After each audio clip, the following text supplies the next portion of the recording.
menetap di Amerika Syarikat US. Pada umur sekitar 10 tahun, beliau telah terlibat dalam gangsterism. At the age of 10 years old, you were involved in 12 years old. Okay, terlibat dalam gangsterism di Amerika Syarikat dan Mexico, international, mafia international, dan membuatkan beliau dan antara perkara yang membuatkan beliau berhijrah adalah situasi ketika berlakunya insiden kawan rapat beliau terbunuh dalam perkalian di antara mafia. Dan sekarang ini beliau merupakan antara orang yang menyebarkan Islam, mengajak orang mendekati Allah dan merupakan imam dan khatib di California, di San Diego. Dan manakala sahabat kita Abdul Salam, saya pernah menemu ramah beliau secara peribadi bersama dengan Prof Muhaya di Facebook Live sebelum ini. Ketika beliau berkongsi tentang keadaan ibunya, your late mother before, we will have this kind of conversation regarding your mom. You were taking care of her before.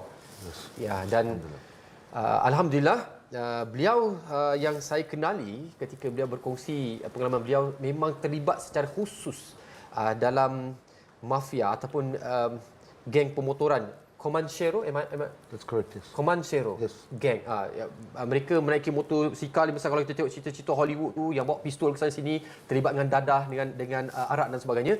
Dan ketika beliau mengepalai kumpulan mafia ataupun berada dalam kumpulan mafia ini, kumpulan mereka pun agak takut dengan beliau. Australia takut juga dengan beliau sebab he's a bit of too crazy. I don't know. I'm sorry, I'm speaking because I need to introduce you. We must see that as normal for us. Masya-Allah. Dan rakan-rakan mereka pun takut dengan beliau sendiri sebab dia terlalu ekstrim. Agak menggila dalam erti kata begitu. Dan membuatkan beliau berhenti ataupun berfikir kembali untuk mencari pengertian hidup ketika anak tiri beliau telah ditembak di depan mata beliau dan mati di atas pangkuannya. Ketika itu anak tirinya berumur 22 tahun. Your stepson was killed in front of you. Yes, on your lap. He died in my arms, yeah. Mati di pangkuannya. Dan you were like the turning point of you was in 2012 when you read this verse in Quran, surah Al-A'raf ayat 34. Saya bacakan. Surah Al-Imran. Sorry? Surah Al-Imran. Surah Al-Imran. Chapter 3. 33. Dan maksudnya adalah, dan bagi tiap-tiap umat ada tempoh yang telah ditetapkan, maka apabila datang tempohnya, tidak dapat mereka dikemudiankan walau sesaat pun, dan tidak dapat pula mereka didahulukan. Ketika ini beliau teringat akan anaknya yang Allah ambil tak kira waktu, ketika itu dia muda dan sebagainya. So, dan hari ini kita nak belajar sebenarnya tujuan kita menjemput mereka adalah tiada lain, nak melihat bagaimana Allah sentuh hati mereka. Kita pun ada kisah para sahabat, kita pun tahu Sayyidina Umar bagaimana beliau dulu, dan dengan sepotong ayat lah Allah telah memberi taufik dan hidayah. Today brother, we would like to share your past experience. I would like to start with Shaikh Uthman. Maybe you can share with us for this young generation. They will dream like your life before, full of fame, power, money, followers, of course. And at that point, can you share what was like the experience being a gangster before? The dream turned out to be a nightmare. So, I mean, it may seem fun when you watch it on Hollywood, when you watch it on TV. Yes, of course. Because you don't see the parts of the people that when you get stabbed, when you get shot, when your friend dies in your arms, people going to school. Imagine people I grew up with, at least 12 that I can remember at that time, before the age of 18, died. Like from my very, very close friends, people that I grew up with since I was a little kid, people whose heads were blown off with guns. It's not the movies, you know, you don't get shot and keep going, and it's not an Indian movie where you get 30 bullets and you're still shooting out, or Hollywood where you're taking 2 guns. It's not like that. No gangster shoots like this, But you know, you're not going to hit anything. Really cool in Hollywood movie. Yeah. It does, just like anything else that's glamorized in Hollywood movies, but reality is not like that. Gangsterism isn't easy. We talk about our brother Imran, and he'll talk about his experiences, but when you have your son die in your arms, or your friend die in your arms, when you get shot, when you're running from bullets whizzing above you, when you're getting stabbed, when you're looking at spending the rest of your life in jail, gangsterism has 2 outcomes: death or prison for life. Yes. Think about that. Absolutely. If you're young and you're thinking this is a Hollywood movie, go visit a graveyard and go look at the ages on the graves, and you look at some that are younger than you. Go spend the night in a graveyard. Go lay down there and think. If you die at 20, if you die at 19, you won't even ever get to see the rest of your life. My friends died at 14 and 15 years of age. They never got to get married or have kids or have any of those experiences that people enjoy life with. What's the point? Try to go to a prison. If you want to be a gangster, go visit a prison. And go talk to those people that have done 30 years and 40 years and 50 years in prison and ask them if they could do it over again, how would they do it? It's not about, if you think you're just going to go in there and just have fame and money and everybody's going to be afraid of you and you're going to have fear and you're not going to have people challenging you constantly and you're not going to have threats all night and you're not going to be up at night worried about getting shot or your family getting killed because of you, you don't know what you're getting into. Yeah. Understand. Brother, what about you? Are you doing it because of fame, famous, and what? Is it because of the money? What is it actually? First of all, I 100% agree with absolute conviction in what our beloved brother Shaikh Uthman Farooq has just mentioned to us in regards to that life of being of a reality and not a movie Hollywood show. For me, when you see me, I was born in an Italian family as our beloved brother Shaikh Uthman Farooq can appreciate mafia stigmata, gangster mafia, your uncles do this. So it's in your family. It was the norm for us. It wasn't, for others looking in, it's spectacular. For us it was normal. It was like growing up in the mafia and the gangster was like a normality for us. It was embedded years and years of DNA. Yeah, like you've got the Dagestans, you've got the, you know, they're great wrestlers because of years of, it's in their DNA, you know what I'm trying to say? So for us it was a normal being, you know, gangster in the mafia life. Talking, you know, doing all that sort of stuff, carrying guns. I carried a gun at 15. Wasn't loaded, but I still carried it to scare people. I was trying it out. Then at 16, 17 was the loaded ones and things like that. It was, but for me, I got into it because first and foremost, I thought it was the normality for the Italians. It was just a normal thing to sell drugs, make money on the side, not pay tax. And I don't want to criticize the Italian community with that because there's many good Italians that abide by the rules and regulations of the community. But for me, it was growing up in that environment, and then the movies, you know, played a big role on influencing us because the Italians were the mafia and things like that. But I did get into it for the money and the brotherhood and it was very alluring. So I grew up with cousins and friends that were already mixed with that. With me, I got over the line because I was very small, skinny. If you shot me, you would have missed. You were skinny? Yeah. Back I was, not now, but I was 49 kilos, I remember. Very skinny. Like I said, if you shot me, you would have missed. I would have had a chance. Now I was sort of, but they took me on board because I was very feisty. Like I would fight anyone. I would believe in my heart that I can beat anyone. That was the arrogance in me, you know. I can see the lion on your shirt. That means what? That means I'm a Muslim, and Muslims are lions. I just want to point that out. Okay. We're lions. If we have to be put in a situation of any animal, Hamza, may Allah be pleased with him, lion, right? So, because I would fight anything, and I was courageous, and I would do this, and I would be in the front line, carry the gun, do this. Go to the nightclubs. I was 14, allowed to not go in any nightclubs. Excuse me that I say this, strip joints, you know, things like this with the madam. They took a liking in me. Yeah. All the bosses. So when the police came, they all hid me in the office and took me out. I had that reputation, that respect from them. You enjoyed the life? I did. I'm not going to lie. I did. Yeah, I did. I enjoyed the attention. And there's a certain quota I need for attention. But in those days, imagine 14. Imagine 14 years old, and everybody are lining up, and I'm a young 14-year-old. The rings on you, and the owner's saying, "Please come in, Vince." Big bouncers, Kiwi guys, and they're hiding me behind there. You felt like you were very important, you know. And I didn't get in that position without fulfilling my duties. My what do you call them? A certain price you gotta pay. Yeah, I was doing things for certain heads of the nightclubs, selling, you know, drugs and things like that. Doing ram raids with certain crews, getting cigarettes. So, and you know, and when the police caught me with something, I would never talk at an early age. So they saw something in me that was part of being that life, and they took me in. But the main thing that really got them to like me and bring me in, I'm talking about the big boys, the bikies, the mafia, the gangsters and all that. I was very, like, if you swore at me, I would see that as a punch. So I would fight straight away. So they saw that. And anyone that would be treated with disrespect in front of me, I would attack straight away. It was that sort of attitude. So that saw me, little Vince, you know. So I had that sort of, Subhanallah. Itu dia karakter dia. That's it, yeah. Karakter sahabat kita. Dia pantang dicabar dan pantang untuk mengalah, dan dia adalah hati sangat kering lah. Sangat kering. We call it, you have very brave heart to fight for any kind of person. I just want to make something clear in front of the audience, because I don't want to lie. Allah's watching. Yes. I was scared. Don't think I wasn't scared. Don't think I wasn't afraid to fight. Don't think I was afraid to hold the gun. Then? But I wasn't scared to use the gun. I wasn't scared to fight in that sense where I wouldn't step back. I would do what I wanted to do. Because of this. I don't know if it was courage or I fought out of fear, but I want to say that there was fear involved too. Don't think that a 14-year-old is not scared to fight a big boy. You know, but I did it because I had a reputation then. I had to prove myself, you know. I want to make that clear. Itu dia. Dia menjelaskan bahawasanya dia fight back, dia berlawan balik mungkin sebab kerana dia takut dan sebab nak jaga reputasi sebagai ketua gangster.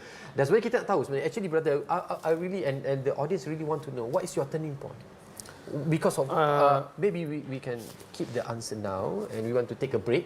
Kita akan kembali semula dan kita akan nak dengar sebenarnya daripada mulut mereka, apakah turning point, apakah kerana dia mendengar azan ke, dia tergerak hati dan sebagainya, dan kita akan kongsikan sebentar lagi. Kita berehat seketika, kembali pastinya insya-Allah.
Allahu Akbar, luar biasa. Tadi saya dapatlah kesempatan bercakap mereka masa kita tengah berehat kan.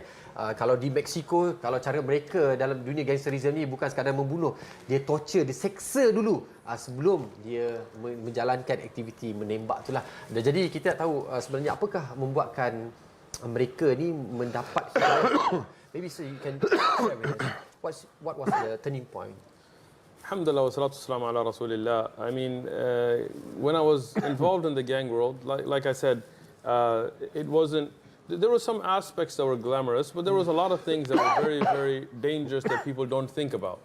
I mean, I remember going into the cartel's compound. So there's San Diego, where I live. It's the last city before Tijuana, Mexico. Tijuana, Mexico, you can look it up. It's the #1 murder rate in the world. I mean, 2,800 murders in 1 year. Allah. So I mean, murder there is like nothing. Not nothing. So, Common. I remember I went to the cartel, and I was maybe 15, 16 at the time, and they invited us. And if they invite you, either they're going to give you a lot of money, or they're going to kill you. Yeah. And they're not going to kill you by just putting a bullet in your head. That's too easy. When Have I you went been there, tortured before? Alhamdulillah, I have not. No. I didn't rat on people. I stayed. We had rules, right? Understand. The Mexican mafia has very strict rules. No homosexuality, even in prison. No hurting people's kids. No messing with women. No rape as a tool. I mean, they had their own rules. So when I went to the cartel, they had this smell, you know. And when I saw it, they had barrels. And imagine, I mean, if I'm 15, 16 years old, they had barrels filled with oil, and they would have them ready, and then they would put somebody in it, and they would just light it on fire alive. So when I went there, I remember they had just lit some guy up. He was already dead. He was already burnt up. But you could smell human flesh having been burnt.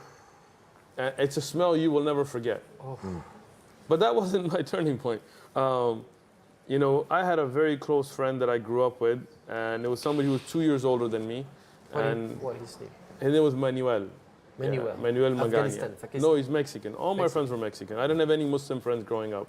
I didn't have any, all my friends were either Mexican or black or white, but our gang was Latino, Southern California Mexicans. So it's called the Sureños. And they are tied into the M. Like if you look at MS, you see the 13, that stands for the M for the Mexican mafia. So my friend, we were from the leadership of our gang. So our gang had about 600 people. There was 13 leaders. So I was from one of them, and he was from one of them, and he was 2 years older than me. Being older than me, we had a lot of respect, and he was like an older brother to me. I didn't grow up with my brothers. I didn't grow up with any Muslim family around me. So he was very, very close, like somebody who protected me. He was Actually, older. he's a brother to you. Like a brother. And he was not Muslim. Like I said, I didn't grow up with any Muslims. But he was a very, even though he was a gang member, he killed people, but he was a very kind person too. I mean, you know, there's two sides to every coin, I guess, right? I used to know his family really well. And one day, you know, I was supposed to go see somebody, a female, and it turned out to be a trap. It was meant for them to kill me.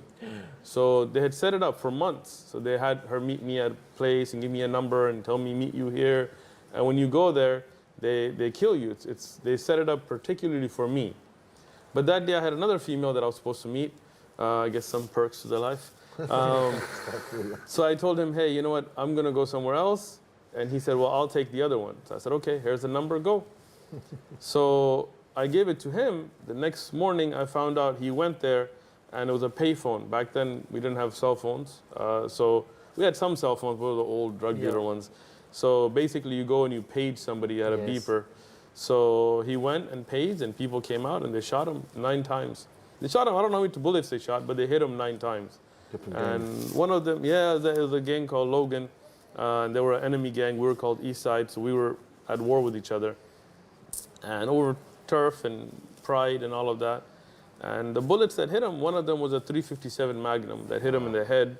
So the entrance hole was big, but the exit hole took his whole side of his head off. So you seen this body?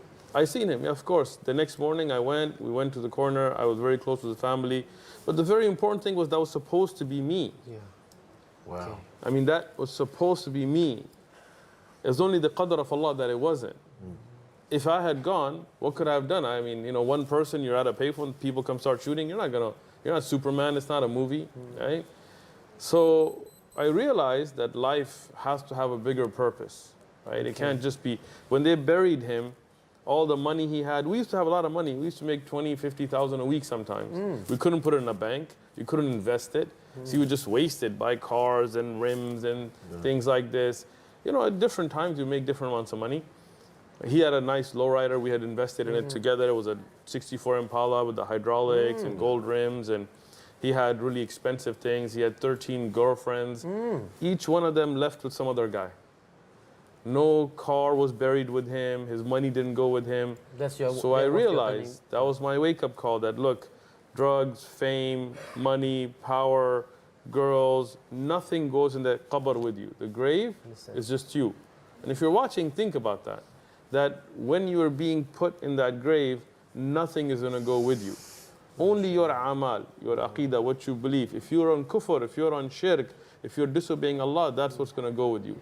And if you're on tawheed, if you're on the Quran and the Sunnah and the way of the Salaf al-Ummah, when you're doing righteous actions, then that's what's going to go with you.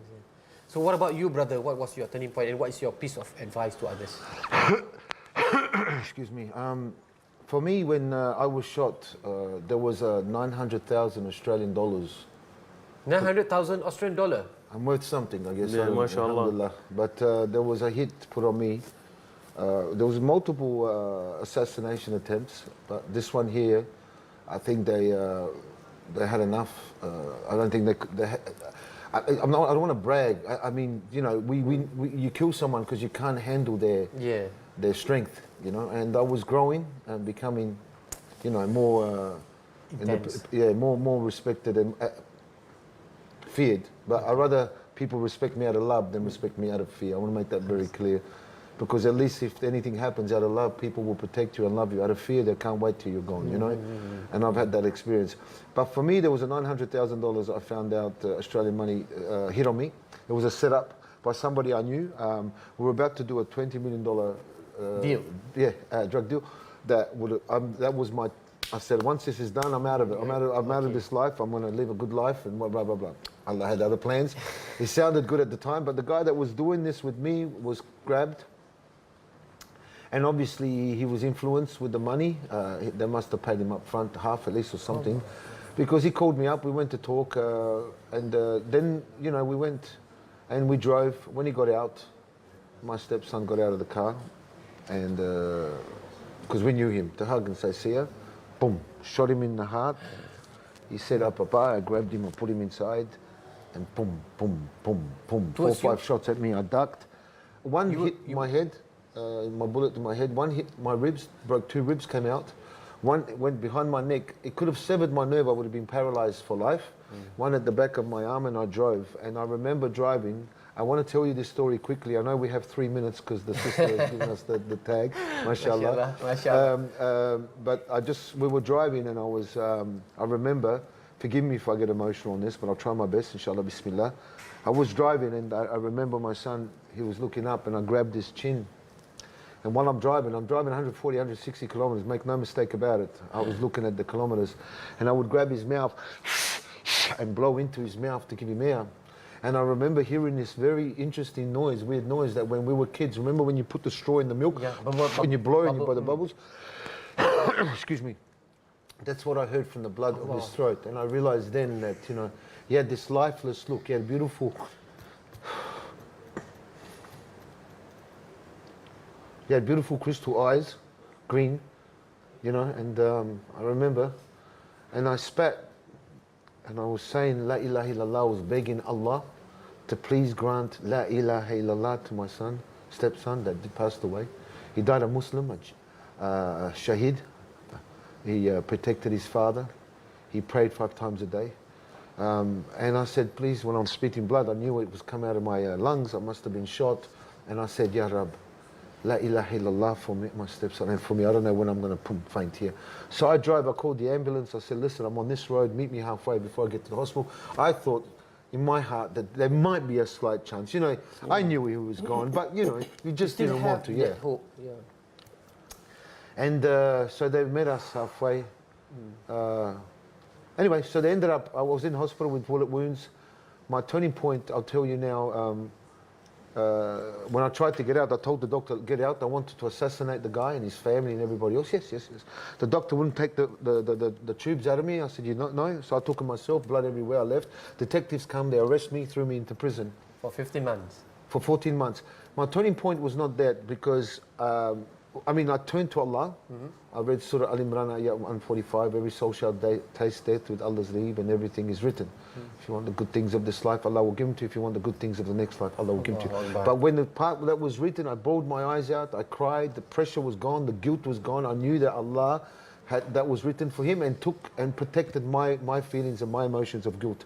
So that was my turning point to give my whole self to Allah. I was out of the drug scene, the criminal, the mafia, the gangsters, the bikies. I was done. Wallahi, by Allah, may Allah be the witness, I was done. I made an oath and a pact with Allah. I said, 1, 2, 3. But I still wanted to assassinate and kill my son's murderer, yes. So when I got out, I want to tell you this quickly because this was my turning point. And we have 1 minute, all right? So my turning point was, I got out because an eye for an eye, a nose for a nose, a tooth for an ear, an ear for an ear. You want to revenge? Yes, of course, and it was my haq, no issues. I believed, I left I'm full on with the deen now, that's it. There's I left, I sent the message out through my lawyers to all the criminals. They were good friends of mine, they didn't do nothing wrong, leave me alone. Stay away from me. I opened up a restaurant, nobody came. But I spoke to the sheikh, a famous sheikh, and I said, Sheikh, 1, 2, 3. This happened. Okay. An eye for an eye, a nose for a nose. Yes. He goes, yes, you're right. It's an act of atonement if you forgive. Don't want to forgive. That's your right. 1, 2, 3 goes, well, let me ask you a question. Will you live in a haram life or a halal life? I said, haram life. Then he goes, you've got no rights. And I don't know. And I listened to that and I understood that. I said, really? Okay. So I went to another sheikh on Ramadan, sat down after Taraweeh prayers. For second opinion? So of course. I said, I wanted this guy badly. So I said to him, look, 1, 2, 3, blah, blah, blah. He said the same thing, act of atonement, I don't want to forgive. Halal life or haram life? He goes, haram life, then you can't. All right. Third one, I went to Melbourne, I saw a friend of mine who was very learned. I put my phone down, I said, listen, man. When he said the same thing, I got so scared. I looked up at Allah, I said, I get it.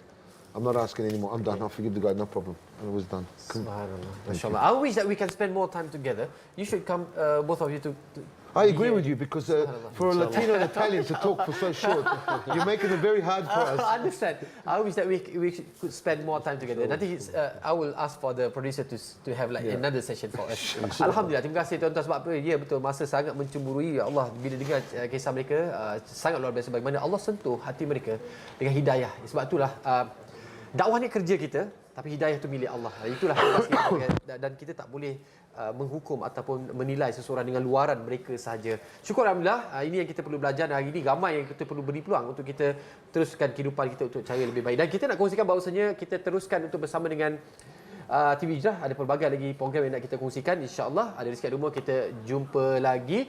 Dan insyaAllah sila ikuti Telegram kami di Assalamualaikum TV Hijrah untuk maklumat-maklumat dan sebenarnya kita nak berehat seketika, kembali lagi lepas ini insya-Allah.